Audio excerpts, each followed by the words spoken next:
Hi, welcome to Straight Talk. You know, we often talk on the show about addictions and about counseling and therapy and drug programs and the effects that drugs have on people's minds and their lives.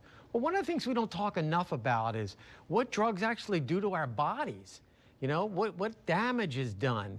And also, what is the role of medicine? What is the role of a physician? And so we're very, very fortunate to have a physician with us today, Dr. Brian Wallace, who has been working in addictions, understands what goes on, and is going to share with us a lot of information that I think you'll find very, very helpful. Dr. Wallace, welcome. Oh, thank you for the invitation. Thanks for being on here. I really wanted to talk about that physical part. You know, we always talk about what it does to the family, what it does to the person. It breaks them down emotionally and spiritually, but it also breaks them down physically as well. Definitely. So let's talk a little bit. You know, when you see somebody come in, what kind of things do you see that are broken down in that person physically? Well, oftentimes you find that they're suffering consequences of injection, transmission of transmissible diseases like hepatitis C and HIV, of course. The chronic use of narcotics, and specifically narcotic addiction, can cause loss of appetite, weight loss. The chronic use of opiates tends to make the person more sensitive to pain, which then, of course, perpetuates the whole process. That's an interesting thought in itself. Right. When you say somebody that's using a painkiller is more vulnerable to pain. Right. Well, studies suggest that what happens is the opiates tend to make the receptors in the brain less sensitive, and so you tend to perceive pain more acutely. And so someone who has had a lot of experience using opiates will tend to experience pain more intensely. I think it's pretty well known the effects of alcohol on the body. It can affect your liver, it can affect the brain. One thing that's not always appreciated is that alcohol can cause toxic effects on sensory nerves, and so sometimes patients with long-standing alcohol abuse will have chronic pain in the feet, which then leads to other issues because you want to treat the pain, and so then you've got pain issues. Other potentially addictive substances like cocaine are well known to cause spasms of the arteries, which can lead to a heart attack. Sometimes in very young people will spontaneously have a heart attack and die. I think another consequence that needs to be thought about is the potential medical complications of the behaviors related to addiction. In other words, the medical consequences of behaviors related to trying to obtain money to fund the addiction. There's potential for STDs. There's potential for consequences of other uninhibited behaviors that occur when the person is under the influence of medications. And of course, the ultimate potential medical complication is some sort of self-injury, including automobile accidents, when under the influence of alcohol or drugs. So it sounds like every drug has its own little category of physical problems. Right. And as you said, from alcohol to heroin to every drug, prescription drug, everyone seems to have an impact on the body that we don't necessarily pay attention to. And one thing that we run into often is that sometimes people with addiction issues will try to use a second substance to try to deal with the consequences of the addiction to the first substance. And so you have not only two medications now, both of which could cause their own side effects, but you have interactions within the body. A famous case recently of someone using both heroin and cocaine at the same time can be fatal and lead to unpredictable outcomes. Yeah, I mean, we just had a case with some teenage girls were using not heroin and cocaine, but Ambien, which helps them sleep, and Adderall. Right. Same kind of mixture. And I think the famous John Belushi died from the heroin and cocaine mixture. And I believe that's Philip Seymour Hoffman had the same issue. Same thing. Right. Yeah. So it is a deadly combination. It can be. And there's no way to balance between the two. Right. Do you see a difference when because I know you see both young people and adults. You know, we're talking now about length of time. Yes. You know, Duration of exposure. Yeah, what do you see different with kids coming in as with adults? Well, the choice of drug is often different. More often we'll see marijuana use in the younger population, but that's certainly not exclusive. We have older patients who also have issues with marijuana, and it's across the spectrum. But generally speaking, the mid-20s to 30s is where we see most of the opiate issues. There are a variety of reasons why people become addicted. Yeah. There are people who are looking for something to make them feel better, to deal with some sort of thing that they feel is missing in their life. There are people who have legitimate pain issues, who had a fracture or spine surgery or something, and never quite seem to be able to get off the opiates afterwards, and that becomes a problem. Yeah, we see a lot. We certainly see a lot of that. But we are talking with Dr. Brian Wallace, who's a physician who works with addiction, works at the Maryland Addiction Recovery Center, you know, and provides an amazing service from the medical side. So we're learning a lot. So we're going to take a short break. And when we come back to Straight Talk, we're going to continue talking with Dr. Wallace and learn more about the physical impact that drugs have, as well as what medicine does to help us to get off of drugs. So stay with us. We're coming right back to Straight Talk. Hi, welcome back to Straight Talk. We're talking with Dr. Brian Wallace, who is an MD, internal medicine. He works at the Maryland Addiction Recovery Center in working with addicts, and he has for many years. And he's teaching us a lot about what drugs do to our body physically. You know, and you mentioned, Dr. Wallace, about the prescription drugs. You're seeing a lot of that come into the treatment center, those addicted to painkillers as well as other opiates. A lot of these are coming from doctors who are prescribing for a legitimate pain issue. Someone gets their back operated on. Is it safe to say that if you're given something like Oxycontin for a bad back, and you take it long enough, maybe a month or 2 months, that you will develop an addiction? Well, I think it's important to distinguish the term addiction from tolerance from dependency. Clearly, there are people who are on high doses of these pain medications and are still able to function. They clearly have tolerance, because if someone who's not used to those medications takes the same dose, they would be unable to function.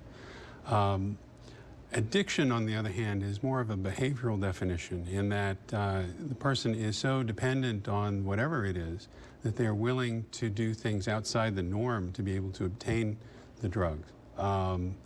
Tolerance and dependency have more to do with the ability of the body to metabolize the drug and be able to tolerate its effects, and the physical symptoms that are present when the person suddenly stops the medication. They can actually be very serious. The withdrawal from benzodiazepines like Valium can cause seizures, and prolonged seizures, which are sometimes fatal. Yeah. So and many of these, as we said, are prescribed by physicians, right, for a good reason. And then at some point, either the person develops a dependency and the doctor stops writing the prescription, or there's not enough knowledge by the physician to teach them how to get off. Well, it's a very difficult line to draw. I think we all go to medical school with the intent of learning how to help people. And one of the first impulses, if someone's in pain, we want to relieve their pain. If someone's anxious, we want to help them with the anxiety. And generally speaking, in short-term use, these medications are relatively safe, certainly effective. Someone breaks an ankle, you know, they might need some kind of pain medication so they can continue to function, be able to sleep. The difficult problem is deciding where to draw the line and what is an appropriate duration of therapy, what's an appropriate need for pain medication. Unfortunately, that is not very well defined. Yeah. There are definitely people who have serious medical issue, whether it's, say, a back problem, for which there's really no surgical cure. And these people are in chronic pain, and medicine as a service needs to try to address the issue. Right, and they need it. Right. Yeah. At some point, speaking now as a primary care physician, there'll be a point where I no longer feel comfortable saying that I am treating pain at this point, and might consider referral to someone who specializes in pain management. There are a number of other non-prescription, non-medication treatments, such as injections, that can help with chronic pain. It's important also to remember that there are other non-narcotic medications that are available to help with pain, depending on what the source of the pain is. But again, I know that you're very big in wanting physicians to play a bigger role in identifying those patients that may be abusing substances. Right. What do you recommend for them? Well, one thing that is very helpful that we actually use at the Maryland Addiction Center is a medication called buprenorphine, which, when combined with another medication, is an opiate, an opioid technically, but it allows the person who is working towards recovery to deal with the cravings and with the addiction, the withdrawal side effects, without being without having to resort to going to, say, a methadone clinic. In 2000, Congress passed a law that allowed primary care physicians to be trained to be able to administer the medication under appropriate circumstances. And what we view it as is not in a pejorative sense, but as a crutch. If you break your leg, you need a crutch to be able to do the physical therapy and get back to where you were.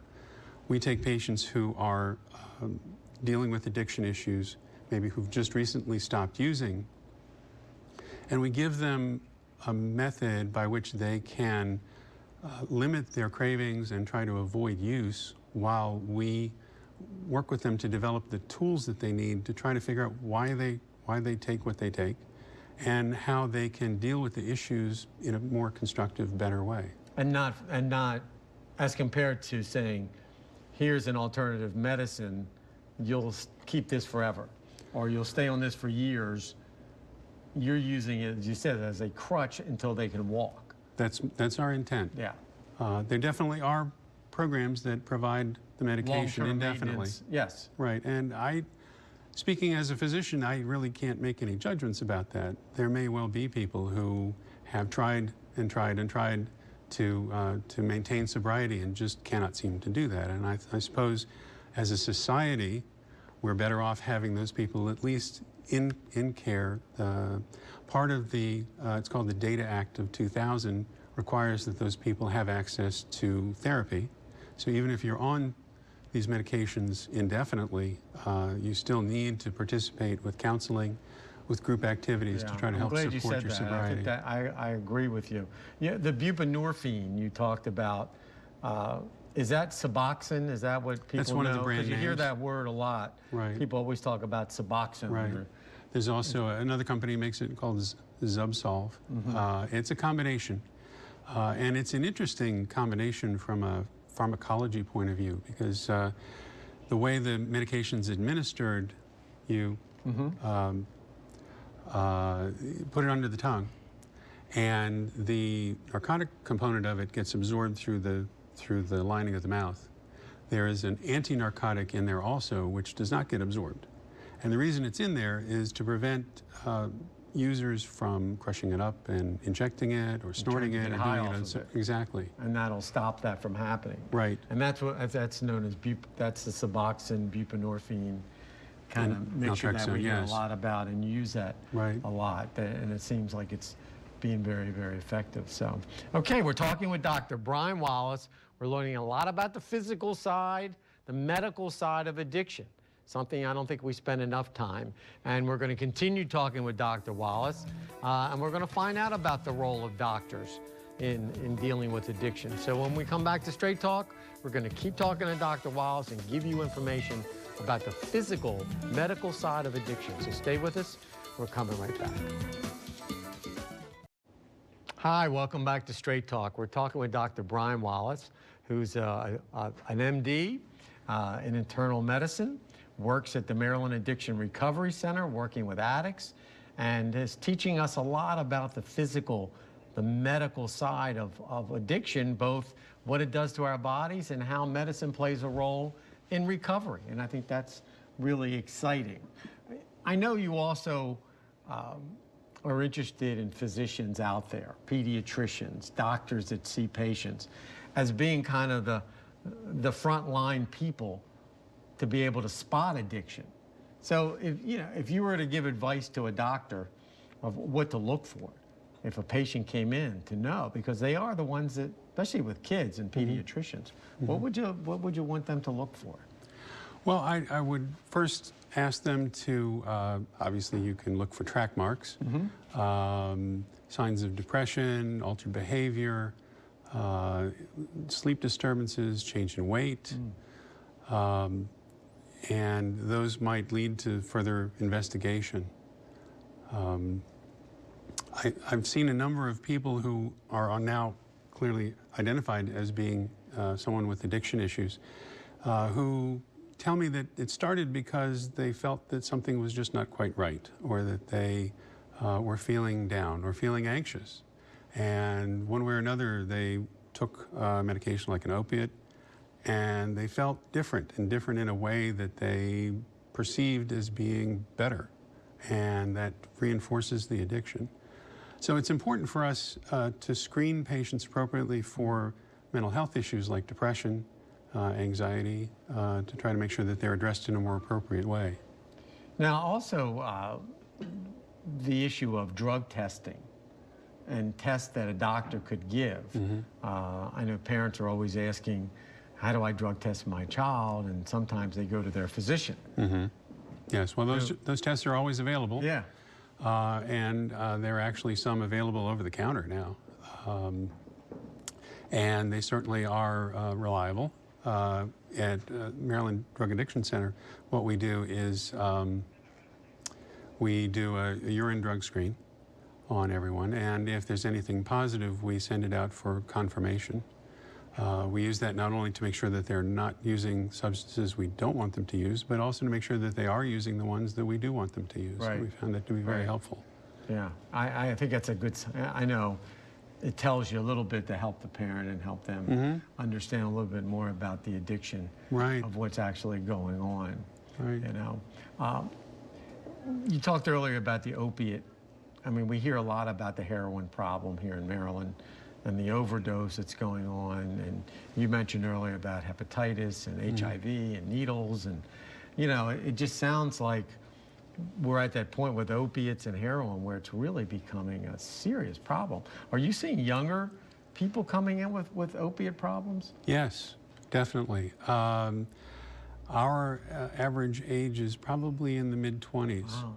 Yeah, and certainly younger people have issues with that too. The behaviors often start in the teens, and they don't become a problem to the point that they require to address it until many years later. Yeah. We're also seeing patients well into their 40s and 50s who either had become addicted as a result of medical problems, or who had a past history of addiction, had been able to maintain sobriety for a number of years, and then for whatever reason slip back into it.